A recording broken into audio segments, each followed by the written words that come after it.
Welcome back to Bay Sunday. Please welcome the Executive Director of the GLBT Historical Society, Terry Beswick. Terry, thank you for joining us here this morning. Thank you for having me, Kenny. It's good to be here. So the GLBT Historical Society, not the LGBT. Right, yeah. The GLBT Historical Society was founded in 1985, and it was during that brief period in time where GLBT was more commonly used to stand for gay, lesbian, bisexual, transgender. And since that time, of course, it's much more common to say LGBT, but we've hung on to it because we're fond of our own history. Right, and so it's been here since 1985. That's right. What's happening next?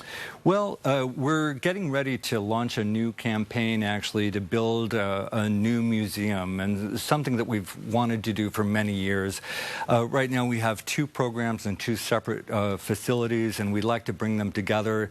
There's so many wonderful museums representing different communities and their histories in San Francisco, and I think the gay, lesbian, bisexual, transgender communities, the queer communities have a huge history. Of course, it's so much has happened here and started here in San Francisco, and we think it would be great to build a much larger museum than the wonderful museum that we currently have in the Castro. Right, and this museum that you're talking about, there's a museum element to it. There's also the archives. Tell us a little bit about what someone would find if they visit the museum. Sure.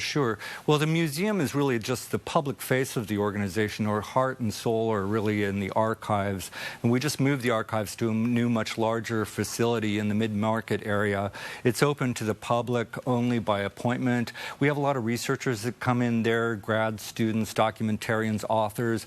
We made a list recently where we found that over 200 different authors and documentarians had used our archives to publish their materials. The film Milk, I'm sure you're familiar with, sure. The producers used our archives to help to build their story and make sure that it was historically accurate. There's an ABC miniseries being filmed right now called When We Rise, and they used the archives as well. So the archives are where a lot of the busy work happens, and we have over 800 different personal collections and organizational collections going back over 100 years in the archives. And so it's a wonderful beehive of activity. And we take that. We pulled some of these other photos. Del Martin. Yes, right, yes. Del Martin and Phyllis Lyon, they were founders of the Daughters of Bilitis, which was an early advocacy organization for equal rights, founded in the 1950s, active in the 60s. They donated their collections to the archives, and they've been used in many stories, and so it's really important for us to collect those individual stories, whether they're famous people or people that are just like you and me who have stories going back a long time, and so that people can go in there and explore their stories. We take the stories and we bring them to the museum.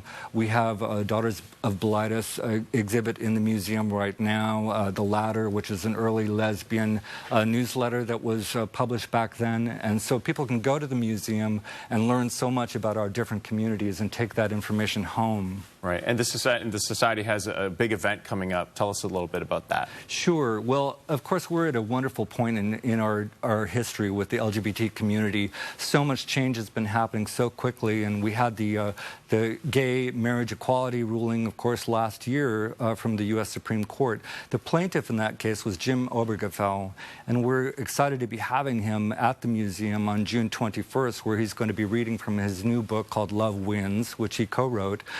And he's going to be in conversation with Shannon Minter from the National Center for Lesbian Rights and talking about his experience in fighting for marriage equality, for which, of course, so many of us are benefiting from now. All right. Well, Terry Beswick, we thank you for joining us here this morning. Yes, thank you very much for having me, Kenny. And for more information about the GLBT Historical Society, you could log on to glbthistory.org and find out more about the event. That's glbthistory.org.